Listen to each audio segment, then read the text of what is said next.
Hello friends, I am Arpit and I am here with today's analysis. Today is 12th of February and we are going to deal with three very important topics which are in news. The farmer protests.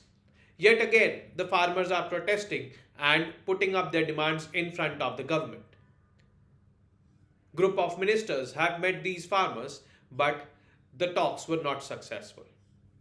What are the demands of these farmers? They have 7 demands. First is guaranteed MSP for their products. Second is freedom from debt. Third is no privatization of the electricity distribution boards. Fourth is pension for farmers. Fifth is hiked import duty on agricultural imports.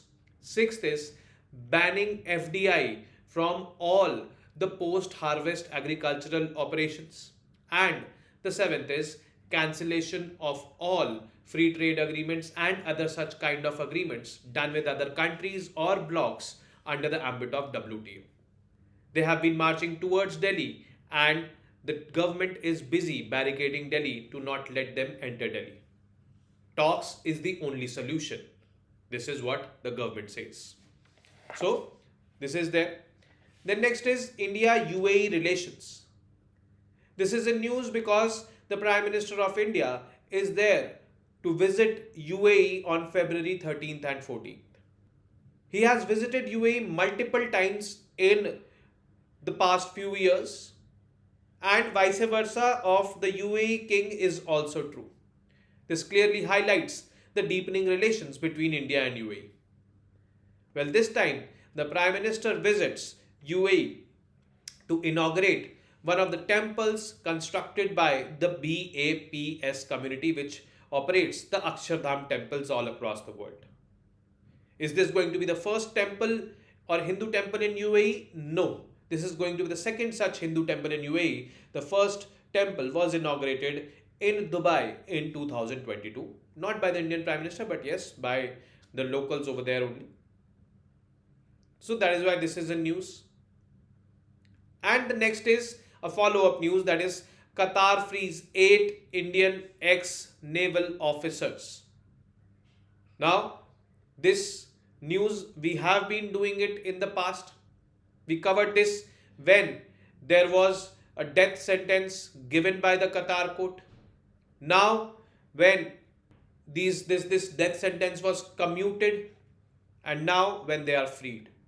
So we are not going to cover it in detail. I have shared the links in today's video for this particular topic. But yes, today's news as highlight we will be covering, and rest previous topics you can cover those from those links. Now the farmer protests. Around 1 lakh farmers have decided to march towards Delhi. This happened post failure of their talks with the group of ministers from the centre. They have also called for a nationwide Bandh on 16th of February, and this Bandh has been called by Samyukt Kisan Morcha in association with 10 industrial associations in the country. Now, what is their demand this time? Earlier, their demand was to repeal the 3 laws, farmer laws, which were introduced by the government at that time. Now, what is their demand? Their demand basically first is, and the most important is, guaranteed MSPs for the crops. MSPs we know stands for minimum support price. This minimum support price is that price at which the government procures these food grains from the farmers. Now, does the government procure food grains from all the farmers, and does the government procure the entire quantity of food grains produced by the farmers? The answer is no. This has not been there right from the very beginning when MSP was there. But now the farmers, they are demanding that the government must procure from them all of their food grains. Now, what will the government do of these much food grains? What is the private sector going to do then? Government procures that much only which it requires to fulfill its needs of disbursing food grains to the poor people under the National Food Security Act or the Pradhan Mantri Garib Kalyan Anna Yojana, which has been merged in National Food Security Act now. Apart from it, the government does not need any. And yes, government needs it to maintain buffer stocks of its. These are basically the two purposes. And apart from it, there is no purpose of the government. It will be an additional burden, administrative burden on the government to procure and then to distribute. No, government is not there for that. This is what the government is saying. But these farmers have been demanding guarantees on their MSPs. Now let us look into the 7 demands which have been kept by these farmers. The 7-point charter of demands which they have kept is, first is guaranteed MSP as per the MS Swaminarayan Commission formula. So MS Swaminarayan, which we covered yesterday, the Bharat Ratna awardee, he is this time, and he said that at that time he recommended that the government procures all the food grains from the farmers at MSP and then distribute these food grains or sell these food grains in the open market. That was a time when we were too much inclined towards socialism. Now if the government indulges itself in these kind of works, then it will be an administrative burden on the government. This is presently what the government is saying. So government is saying that we are taking food grains on MSP as per our requirements. We will not take beyond our requirements. MSP acts like a benchmark price in the open market also. So you can sell it there. At least MSP you can get more than MSP also over there in the open market. But the farmers want this kind of guarantee from the government. Then freedom from debt for the farmers. Now many farmers in the country, they are in huge debt. Crop failure happens. There is debt. Here the government is saying that Pradhan Mantri Fasal Bima Yojana is there. You can avail benefits under that. You can repay off your debt by insuring your crops in case of crop failure. So it is like this. Next is hike import duty on all agricultural products. Why they are demanding this? Because if imported products, agricultural products, we do not levy import duty on them, or we levy less import duty on them, then their costs is less when they enter the Indian market. People definitely will go for buying those reduced cost products which have been imported, and here the interest of domestic farmer gets compromised. So the farmers are demanding that whatever agricultural imports you are doing, you hike the import duty on that. This hiked import duty will hike its price and will make it at par or expensive than our products. So people will go for our products. It is like this.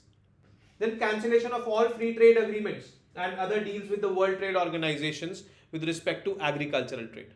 Actually, India has been concerned about this. The world's largest free trade agreement or the world's largest trade bloc is RCEP, Regional Comprehensive Economic Partnership, which has 15 countries. All the ASEAN countries, apart from ASEAN countries, 5 additional countries are there, like China is there, South Korea is there, Japan is there, Australia, New Zealand. India had to be part of it. India had to be the 16th member of it, but India backed out of it because of dumping threats from China, one thing, and second of all, agricultural imports. But these farmers have been demanding that you have free trade agreement with other countries also. You cancel that free trade agreement because it is actually harming the growth of agriculture in the country because people are relying on imported agricultural commodities and not buying ours. What is that? Then no privatization of electricity boards. Electricity is basically a very important input for the farming community. They run their, I would say, tube wells and all on electricity, and largely it is free of cost for them. Now government is going to privatize, is going for privatization of electricity distribution boards. Like electricity distribution has been privatized in Delhi. There is Tata and Reliance responsible for distributing electricity in Delhi. The government wants to do it pan-India, and the farmers are threatened that if the private electricity boards come, they will not give us for free the electricity or at reduced prices. So that is why they are demanding this. Then a ban on foreign direct investment and corporatization in agriculture. Actually, the post-harvest operations. The finance minister announced this, that she is going to bring FDI in that as well. So the farmers are demanding that no, in post-harvest operations, no FDI please, because these corporate companies will come and the interest of the farmers will be compromised. They will eat up the farmers. This is what they believe. And last is a pension for farmers, which I personally believe that it should be there. Because the social security net among the farmers is extremely, extremely poor. That needs to be taken care of. So, by doing this, by giving them pensions, this can be taken care of. So, let's see what happens now. What kind of negotiations will be there? Keep a tab on it. That is why I am covering this topic now. You should know the demands and you should know the issue so that you can cover it in a holistic way from now. Next is India-UAE Relations. The Prime Minister is going for a 2-day visit, February 13th and 14th to UAE.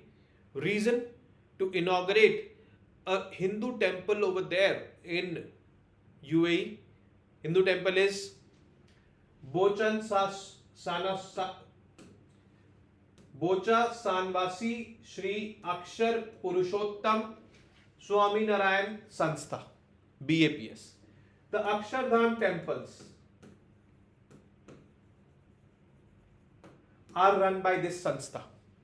So we can say that an Akshardham temple is opening in Abu Dhabi. Now, this is Mr. Modi's 7th visit to UAE since 2015 and 3rd in the last 8 months. It is like this. Now, before this, for COP28, the Prime Minister went. Before that, a bilateral meeting with UAE King was there. Now, this. Now, Mr. Modi will also address the World Government Summit on February 14th in Dubai as the guest of honor of this global summit, World Government Summit. So, whatever developments will happen over here in this World Government Summit, we might cover in the videos in the coming times. Now, India's growing relations with UAE. We have a very trusted partner in the form of UAE in West Asia. This we can say it from the developments which have happened between both the countries in the last few years. India's relationship with UAE has evolved and it is basically, a strategic partnership now. India's strategic partnership it is, but it also has become one of the most important linchpins of India's engagement in the Gulf region, as I said, in West Asia. There's a close, I would say, friendship or rapport between the Indian Prime Minister and the King of UAE, known as the President of UAE. Now, is this the first temple in UAE? We need to understand this. No, BAPS is not the first temple in UAE. This is BAPS temple which you are seeing over here. Okay, it is going to be inaugurated. Okay, it will be the second big Hindu temple in UAE. The first big Hindu temple is there in Dubai. This is in Abu Dhabi. This is in Dubai. It was inaugurated in 2022, where all faiths are there in this particular temple. This is basically the speciality of this particular temple. In 2022, it was opened in Dubai. Now let's come to the main thing, that is pillars of ties. Now, strategic partnership, we know it is there, but how it is there, we will see. But beyond strategic partnership, we are engaged in multiple other, I would say, domains. Climate change, economic partnership, or I would say energy partnership or strategic partnership. Let's see.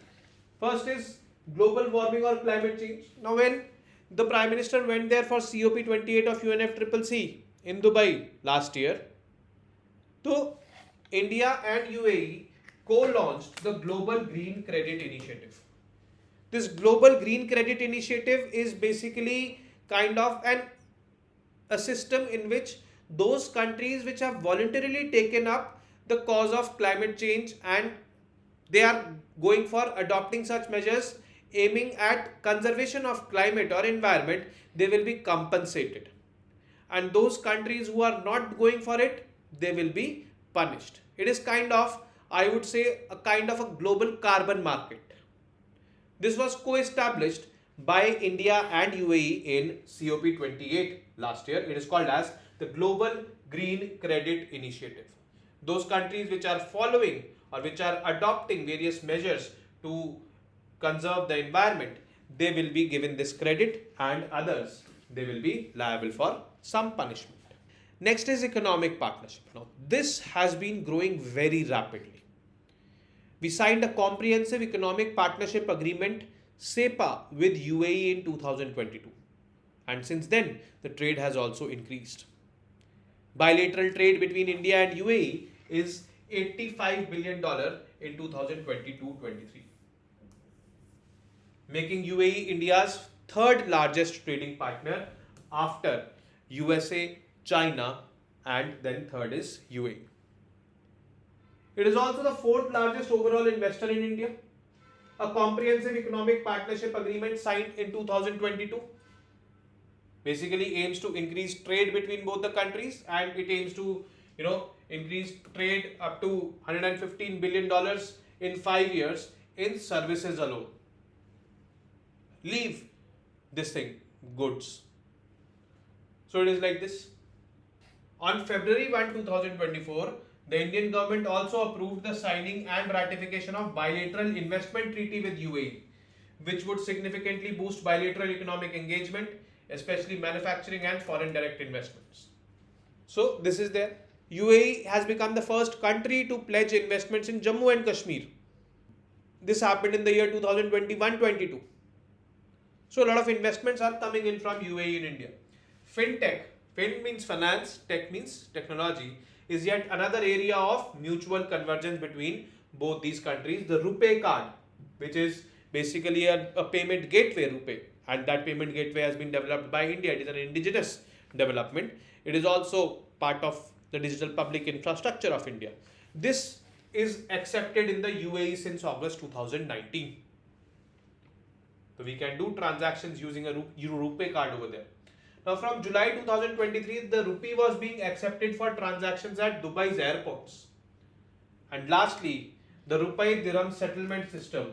Like last year we paid, the Indian Oil Corporation made some settlements of payments to Abu Dhabi Oil Company for crude oil imports in INR, bypassing the dollar system. Now this is something which is very, very much significant, and this rupee dirham settlement system will only be sustainable if we increase Indian exports to UAE, because UAE will also be able to settle payments to India in rupee by using that rupee only, which it is earning by selling oil to India. So that is what we need to take care. Next is energy security. UAE is investing in strategic petroleum reserves phase 2. Now let us see what strategic petroleum reserves are. Petroleum is crude oil which is imported not only from UAE but many countries in the world. But like Russia is the largest supplier of petroleum to us.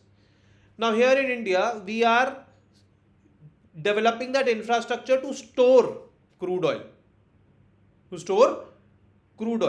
And here these infrastructures are called as strategic petroleum reserves. Now presently India has this capacity to store 9.5 days of petroleum usage in India. Means if petroleum imports in India are stopped for 9.5 days, we will be able to manage with the reserves we have built till now under strategic petroleum reserves phase 1. Where was this strategic petroleum reserves phase 1 existing? Basically in Visakhapatnam, Mangalore and Padu. The yellow dots which you are seeing is phase 1.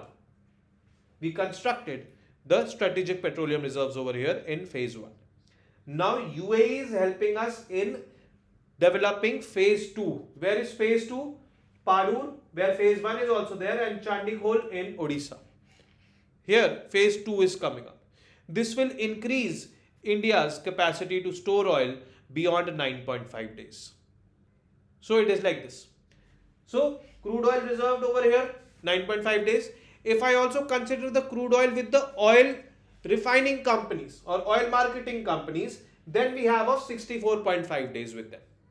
So 64.5 plus 9.5, 74 days of country's petroleum demand we have.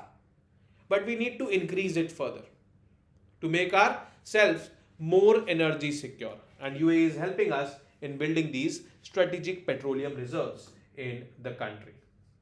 Now, leaders to leaders contact. Now, this is interesting. India's then Foreign Minister in 2019, late Sushma Swaraj, she was invited as a keynote speaker to this Organization of Islamic Cooperation's Foreign Ministers meeting in 2019. Now, her invitation was being objected by many countries, including Pakistan, but yes, UAE invited her and she spoke on that occasion. Then in 2018, India was invited as the guest of honor country at the Abu Dhabi festival, UAE's annual cultural festival it is. Now, during his visit to UAE in August 2019, Mr. Modi was conferred UAE's top civilian honor, the Order of Zayed. Sheikh Mohammed bin Zayed Al Nahyan, the Crown Prince of Abu Dhabi and the Deputy Supreme Commander of UAE Armed Forces, was the chief guest at the Republic Day parade in Delhi in January 2017. India also responded. Now, UAE was one of the few nations specially invited for G20 summit in Delhi in September 2023. So this clearly highlights the growing relationship between both these countries. Now, strategic ties, if I talk about, India and UAE are part of this strategic grouping I2U2. I2U2 has India, Israel, two I's, USA, UAE, two U's. This is also called as Western Quad. But yes, we should refer it to as I2U2 only. Okay. UAE is also part of India, Middle East, Europe Economic Corridor. This economic corridor was envisaged in this 2023 G20 summit. This economic corridor strategically counterbalances the Belt and Road Initiative of China. So this is where India has brought UAE into picture. Now this is basically what the India, Middle East, Europe Economic Corridor looks like. From India, we go to this country called as UAE over here, the red one which you are seeing. Then from there to Saudi Arabia, Jordan, Israel, and then to Italy, then France and Germany. This is what India, Middle East, Europe Economic Corridor will look like. It has been conceptualized as of now, not come into picture. So UAE is part of that also. Now, amidst all these growing relationships, whether strategic ties, economic ties, or cultural ties, people, leader to leader ties, there are certain challenges as well. And these challenges cannot be overlooked. There are some commercial challenges faced by the Indian companies in UAE, like there are unclear labor laws or lack of transparency by many business houses in Dubai or UAE. So that brings challenges among both the countries frequently. Next is welfare of the Indian workers over there in UAE. Most of them are working as blue-collared workers. Blue-collared workers means unskilled or semi-skilled jobs they are doing. And no social security is there. This is what they have been demanding for a very long time. Their living conditions, they are pathetic over there. There are reports of their passports being confiscated by their employers and harassing them by not giving them the passports. This is what I would say the issues are with respect to the welfare of labor between both the countries. And Indian diaspora is the highest in Dubai or UAE. Means any foreign country nationals which are highest in UAE are Indians and facing these kind of problems. At times, nationals of other countries are promoted just to, show us the mirror. So it is like this. Then the other countries in West Asia, Iran and Israel particularly, which India has good relations with, they are at conflict with UAE. Like for example, there is I would say territorial conflict between Israel and UAE. Now in this, India is at a very difficult situation right now. There are deepening lines between the Arab Gulf countries and Israel presently. And amidst all this visit is there, the 2-day visit by the Prime Minister of India. So let's see what happens over there. Does any talk on the present issue, the ongoing conflict in Israel, is picked up for discussions or not? If it is picked up for discussions, then definitely keep a close watch on it, what the Indian Prime Minister says about it.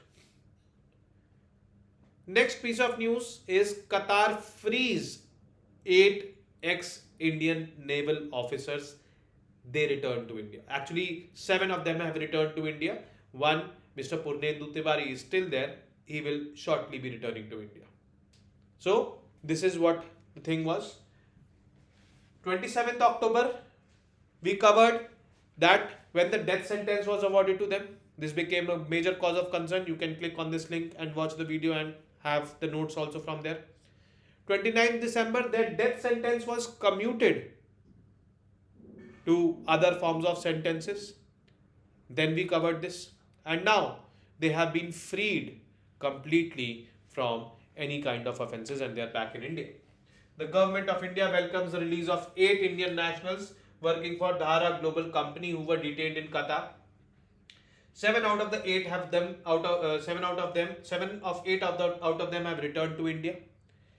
We appreciate the decision by the Emir of State of Qatar to enable the release and the homecoming of these nationals. The MEA statement says like this. So again, this also highlights India's goodwill, which is increasing in West Asia, because Qatar is also one of those West Asian countries. And what a sigh of relief for the family members of these naval officers. And with this, we end today's session. I hope it had been useful for you. I will be meeting you tomorrow now with more such informative news pieces. Till then, you guys very well know what to do. Keep studying, keep reading, keep writing, and most importantly, keep revising. Namaste. Jai Hind.